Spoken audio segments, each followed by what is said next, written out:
We're going to take the Seat Leon FR for a drive today. This is the 2011 model, 170 horsepower diesel, TDI 2 litre.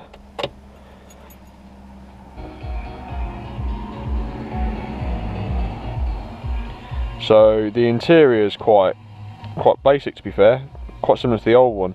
So you've got dual climate control. Let's stick that on for air conditioning for us. It's a cracking temperature out there today. Let's get our door shut. What, we're at 25 degrees, 24 and a half. Filming this on the GoPro Hero 3 Plus Black Edition camera. We've got the ability to turn off traction control here, auto central lock-in, tyre pressure setting, 12 volt cigarette lighter for powering your stuff. Electric wing mirrors, you can fold them away, so if I twist this, they fold away. Pretty neat like that.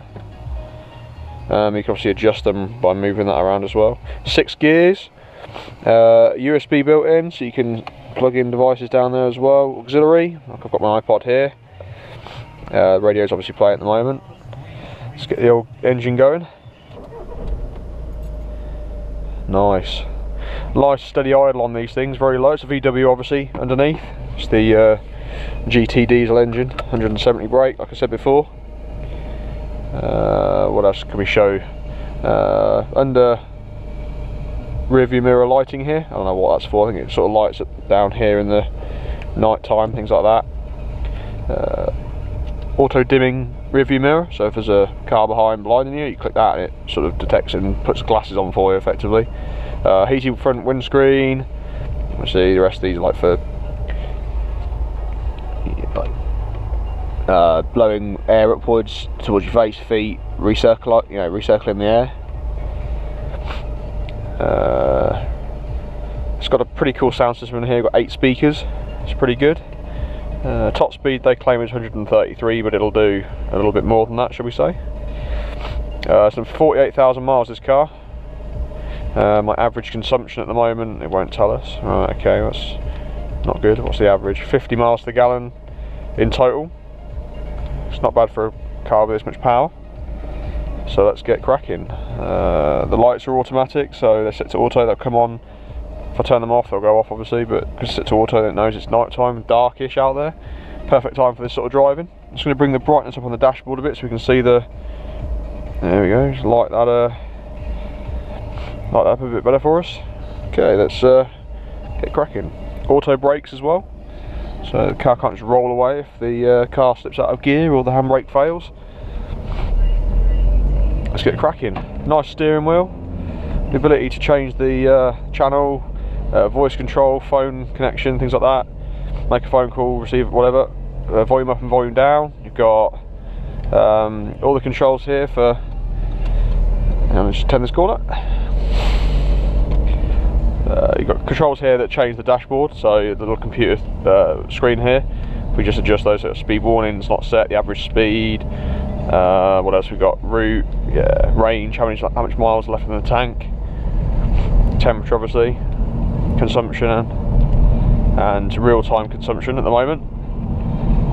So it's not bad. Let's get some power on.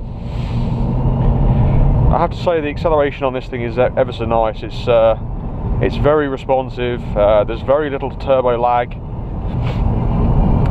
There's a nice spool sound as well. You hear a lovely turbo spool as it spins up and the wastegate opens, or dump valve, whatever you prefer to call it, when the pressurised air isn't needed. Not had a single problem with the temperature in this car, so as in the coolant temperature. Or oil or anything like that. I quite like how the dashboard tells you what gear it thinks you should be in for best economy. Obviously, this is a very similar car to any of the VWs and the Audis. The engine is a VW engine. It's a 2 litre TDI. It's in every car pretty much these days. Any sort of corporate level car or hot hatch isn't a petrol, at least if it's diesel. Nice and comfortable to drive. The steering is reactive, so the faster you drive, the harder the steering is. It sort of reacts to the speed you're travelling at. So it's feather light when you're trying to manoeuvre into a space or park or whatever. As you speed up past sort of 60, 70, it starts to tighten up a bit. It's a bit harder to steer, which is quite nice.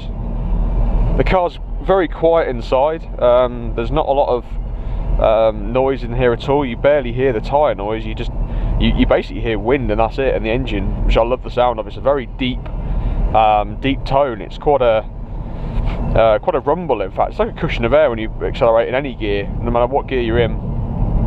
We'll do an outside tour of the car in a bit. But inside, as you can see, you've got sort of bucket seats with FR written on them and things like that, which is quite nice. There's a little, there's obviously a glove box. There's a pouch under the seat here as well, which is quite cool.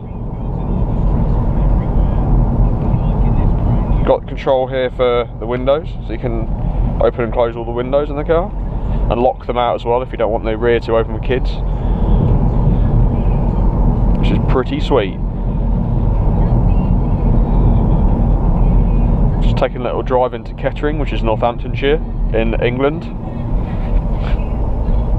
I live in a village, so just commuting into the town now. It's Friday night. I mean, the cushion of power here in 4th gear, I've quite a very steep hill here, you know, foot flat to the floor, 4th gear, still going, you know, it doesn't even try. It's not a sports car, but it's quick enough, it's good. It soon, you know, builds up your speed there, above the speed limit, with ease, you know. Like I said, it'll beat the 133 it says it will take, which is obviously doubling the speed limit anyway in this country, which is 70 on the national speed limit roads. Yeah, yellow car, fuck that. This is a white car, so I don't know if you can see the bonnet there, but just sort of lean forward a bit. Just going to pull up onto some main roads now, and I'll pull over as well, do a little tour of the car on the outside.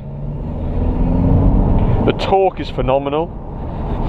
Sticks you in the seat pretty much every gear you're in. It just sticks you down once that turbo's spooled up. But it's very easy to drive for the amount of power in the car.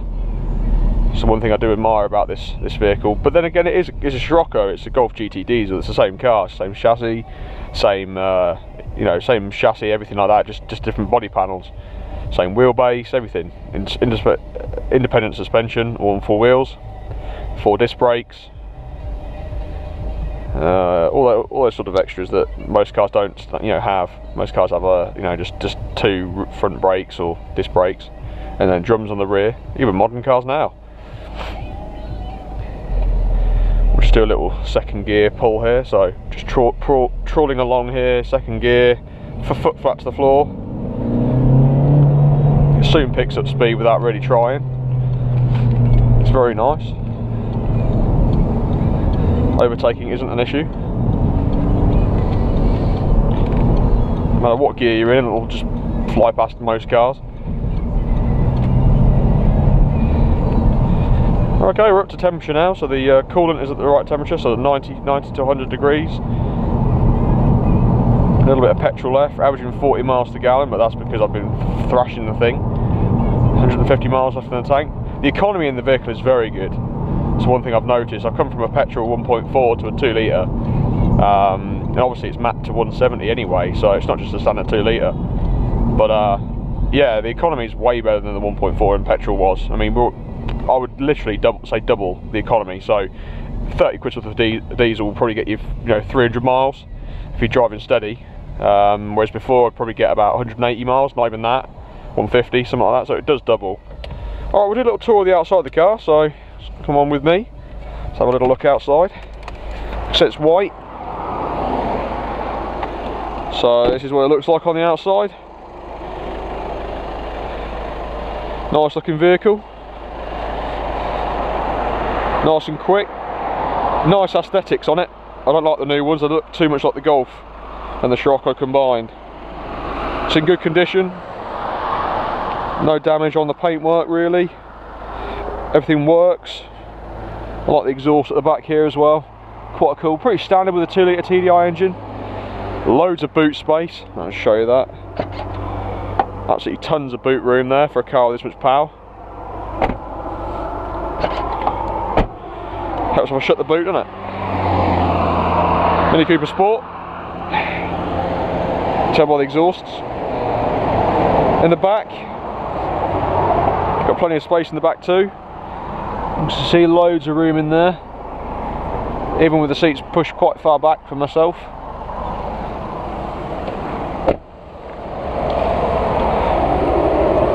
Not a bad car at all. Nice and cold in here, that's for sure. Cool. Aircon's pumping out something. But yeah, it's a nice car. It's nice and quick. I hope you like this this video tour of the car and a little bit what it has involved in it and what it can do. Thanks for watching. I'm Jake Billing.